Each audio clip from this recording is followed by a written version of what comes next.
बदलापूर अत्याचार प्रकरणातील एन्काउंटरवर विरोधकांकडून संशय व्यक्त केला जातो। या प्रकरणातील संस्था चालक आणि इतर आरोपींना वाचवण्यासाठीच अक्षय शिंदेचा आवाज बंद करण्यात आल्याचा आरोप होतोय। त्यामुळे सुरुवातीपासूनच काहीसं संशयास्पद असलेले प्रकरण पुन्हा एकदा नव्या वादात सापडण्याची शक्यता आहे।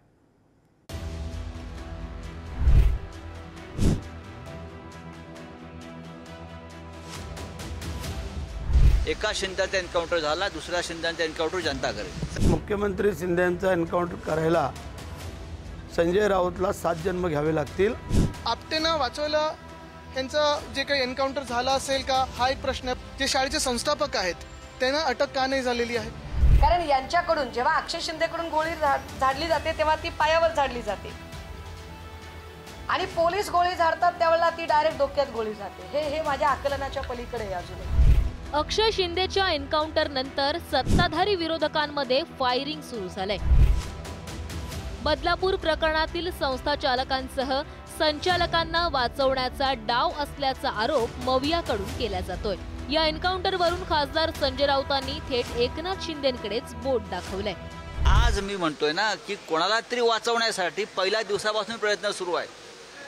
का त्यांना वाचवायचा प्रयत्न झाला? का त्या माऊलीचा गुन्हा दाखल करून घेतला नाही आपल्या मुलींच्या संदर्भात?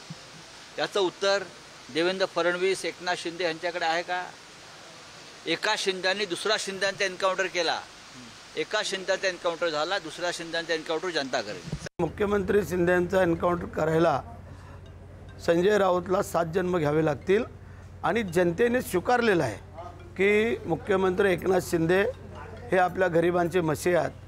त्याच्यामुळे पुन्हा एकदा संधी गरिबांचा मसीहा ह्याला जनता देणार आहे। या महायुतीमध्ये सुरुवातीला जेव्हा आरोपी अक्षय शिंदेच्या मृत्यूची बातमी समोर आली तेव्हापासूनच विरोधकांनी यात काळबेरं असल्याची शक्यता वर्तवली होती। त्यानंतर या प्रकरणातले एक एक कंगोरे पुढे येत गेले। अक्षय शिंदेनं आत्महत्या केल्याचं आधी बोललं गेलं। अखेरीस अक्षय शिंदेनं पोलिसांची बंदूक हिसकावत गोळीबार केल्यानं स्वसंरक्षणार्थ त्याचा एन्काउंटर करावा लागला हे समोर आलंय। त्याने पहिल्यांदा पोलिसांची बंदूक हिसकवून फायर करण्याचा प्रयत्न केला, पोलिसावर फायर केलं, हवेत फायर केलं। त्यामुळे संरक्षणार्थ पोलिसांनी त्या ठिकाणी गोळी चालवलेली आहे, ज्याच्यामध्ये या आरोपीचा मृत्यू झालेला आहे। महत्त्वाची गोष्ट मी आपल्याला हेच सांगू शकतो की हे सगळं होत असताना आपटेनं वाचवलं यांचं जे काही एन्काउंटर झाला असेल का हा एक प्रश्न आहे। पण महत्त्वाची गोष्ट म्हणजे आमची मागणी हीच होती की हा जो कोणी नराधम होता, हा जो कोणी बलात्कारी होता, ह्याला भर चौकात फाशी देणं गरजेचं होतं। ते न्यायप्रविष्टांनी सगळं न्याय मिळाल्यानंतर ठीक आहे, ह्याला लवकर सोडलं गेलं, ह्याची सुटका ह्या माध्यमातून झाली का हा सगळा एक वेगळा विषय राहतो। पण अजूनही जे शाळेचे संस्थापक आहेत त्यांना अटक का नाही झालेली आहे?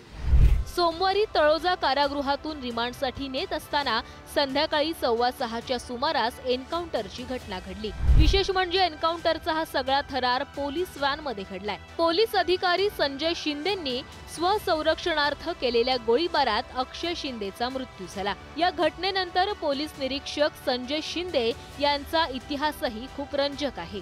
एन्काउंटर स्पेशलिस्ट प्रदीप शर्मांसोबत संजय शिंदेंनी काम केलंय। दाऊद इब्राहिमचा भाऊ इक्बाल कासकरला अटक करणाऱ्या अधिकाऱ्यांमध्ये संजय शिंदेंचा समावेश होता। हत्या प्रकरणातील आरोपी विजय पालांडेला कोठडीतून पळून जाण्यास मदत केल्याचाही त्यांच्यावर आरोप आहे। संजय शिंदेंचं 2014 मध्ये निलंबन करण्यात आलं आणि त्यानंतर चौकशी झाल्यावर त्यांना पुन्हा एकदा मुंबई पोलिसात रुजू करण्यात आलं। बदलापूर प्रकरणातील विशेष पोलीस पथकात संजय शिंदेंचा सहभाग आहे। जेव्हा अक्षय शिंदेकडून गोळी झाडली जाते तेव्हा ती पायावर झाडली जाते आणि पोलीस गोळी झाडतात त्यावेळेला ती डायरेक्ट डोक्यात गोळी जाते। हे माझ्या आकलनाच्या पलीकडे आहे। अजून दुसरी गोष्ट, या प्रकरणाची उच्चस्तरीय म्हणजे न्यायाधीशांच्या समितीने चौकशी करायला हवी। आता जर ती विकृत माणूस तोच जर पोलिसांना मारायला लागला तर पोलीस काय गप्प बसणार आहे? स्वसंरक्षणाकरता केला असं पोलीस सांगतायत, त्याची चौकशी त्या ठिकाणी होईल। राज्यात किंवा देशात एन्काउंटर होण्याची ही काही पहिलीच वेळ नाहीये। जेव्हा जेव्हा एन्काउंटर होतो तेव्हा तेव्हा प्रश्न उपस्थित केले जातात। अक्षय शिंदेच्या एन्काउंटर नंतर ठाणे पोलिसांच्या भूमिकेवर देखील तेच सवाल उपस्थित होत आहेत। अक्षय शिंदेला मारण्यात आलं यात अजिबात तथ्य वाटत नाही. मात्र पोलिसांनी या प्रकरणात काळजी घ्यायला हवी होती. आरोपीला सहज शस्त्र कसं मिळालं? पोलिसांकडील पिस्तूल लॉक का नव्हतं? अक्षय शिंदेला हातकडी घातली होती का? असे सवाल ॲडव्होकेट उज्ज्वल निकम यांनी उपस्थित केले. आरोपीला शस्त्र सहज उपलब्ध होणं आणि विशेषतः पोलीस अधिकाऱ्याचं पिस्तूल खेचून घेणं, ज्याला लॉक असलं पाहिजे ते लॉक नव्हतं की नाही. कारण असं आहे की पोलीसही जखमी झालेले आहेत, 2 पोलीस अधिकारी जखमी झालेले आहेत. त्यामुळे पोलिसांवरती आज ठपका ठेवता येणार नाही, परंतु सगळे पुरावे हे ज्युडिशियल इन्क्वायरीमध्ये कशा रीतीने येतील ते बघितलं गेलं पाहिजे.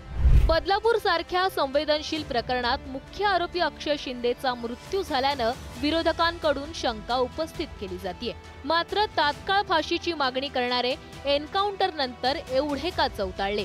हैदराबादच्या एन्काउंटरचं कौतुक होतं, मग ठाण्याच्या प्रकरणात सहानुभूती का? हे प्रश्न आता या निमित्तानं उपस्थित होत आहे. ब्युरो रिपोर्ट, पुढारी न्यूज.